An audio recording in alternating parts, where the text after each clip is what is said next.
This ain't Ant-Man. It's Spider-Man. Yeah, what's going on, everybody? So I was fortunate enough to go to a advanced early screening for Ant-Man and the Wasp on Monday, July 2nd, and man, let me tell you, I was blown away. I went to go see it in IMAX, and it was my first time seeing a movie in IMAX, and it was 3D. I highly recommend that you go see Ant-Man and the Wasp in 3D. It fucking blew me away, man. Yeah, but man, I was impressed with the movie. I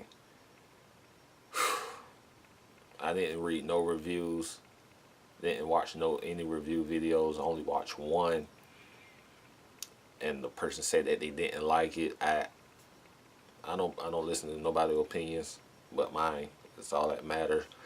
I'm not gonna spoil anything. Just gonna talk about the premise of the movie, what I thought about it. Okay, the premise of the movie picks up where the first movie left off at.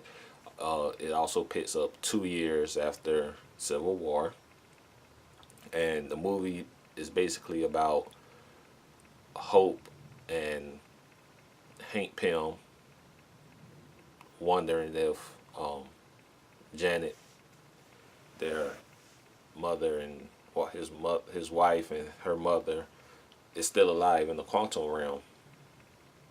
Scott Lang had a dream. Janet was talking to him through the quantum realm, like putting visions inside his head, and Hope and Hank, and Scott, they lost contact. They wasn't in contact ever since the Civil War. They wanted by the FBI. Scott is under house arrest. Hope and Hank is on the run from the FBI. Scott is on house arrest. He ended up calling them because of the dream he had, and they got up with him, and they needed help to build a machine to get them to the quantum realm because Janet was still alive, and that's when Lawrence Fishburne character came into play. Before that, the villain, the ghost, everything. Like, I don't want to give you the whole premise of the movie, but everything makes sense. Everything adds up. I actually like the villain, Ghost. Like, they give her backstory, her motivation as to what she's doing. It's a twist that you never saw coming. You probably expected it, but you like least expected it. But it's in there, a twist, and it's gonna have you like, oh shit! Like, the people that was in them, yeah. The Ghost, the villain, she was badass, man. Females, like the actress that portrayed her, oh, and she was fine as fuck too. The Wasp, what's her name? Eleven Lilly, but the Wasp was badass. This was like, if you think about it after you watch this movie, you really will say to yourself that this was the Wasp movie, because it focused more on her than Scott. I mean, they got like the equal amount of screen time, but it just felt like the story evolved around the Wasp more. We got to see her in action, kicking ass. The action scenes, the ones you saw from the trailer when she was fighting in the car, man, she was kicking ass. The Ghost was kicking ass too. Scott, he was funny.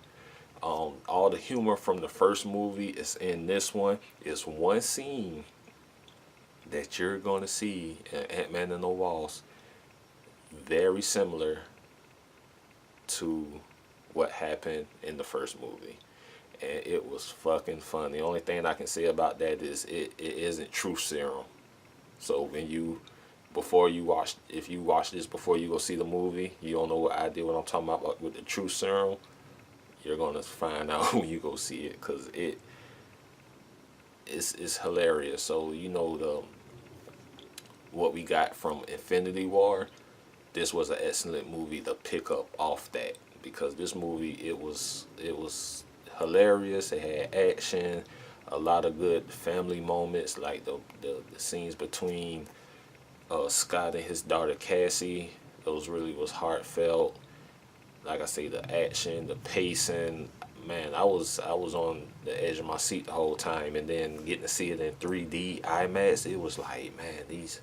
I'm thinking about going to buy me a 3D TV just for this movie. It's that serious. And I might go see the movie again this Thursday, because it's worth checking. Like I said, I got to see it free, but I think I owe it to Marvel to pay to see this. It's that good. Um, the relationship with Scott and Cassie is kind of like some conversations that they're having. It's kind of like setting her character up for a future arc, and you will see what I'm talking about when you go see it. Um, Post credit scenes. Oh, before I get to the post credit scenes, almost all the characters from the first movie are in this one again. Like um, Ti and the other guy, the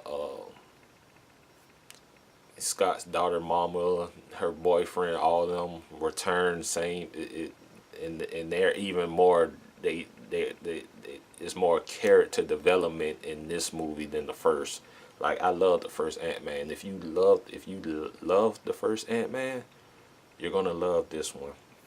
Getting to the post credit scenes, it's a mid credit scene. Be sure to stick around for that, because that is going to set up for Infinity War.